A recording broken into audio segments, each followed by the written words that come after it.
morning! Mag-visit tayo ngayon dito sa ating farm and farmhouse. Ano na kayang update dito? Ano na bang mga bago dito?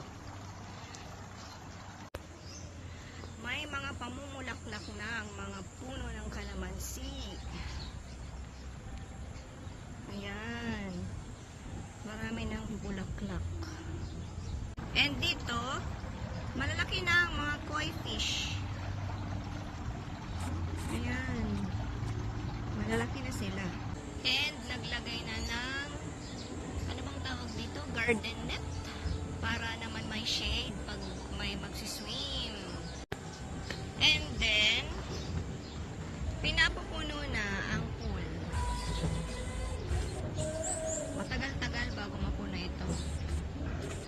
Ayan, nilinisan na yan, in-scrub na yan at lahat. Naglagay na ng mga hanging plants dito sa side ng dito sa may wall para preskong tingnan. Diyan lalagyan pa yan dyan. Bibili pa kami ng mga flower pot.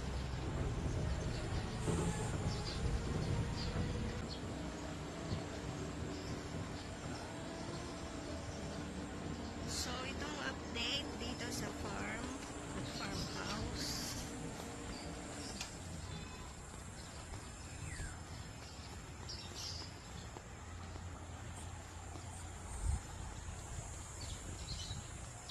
Have a nice day. Happy Mother's Day, everyone. Sa lahat ng mga mommies. Happy Mother's Day.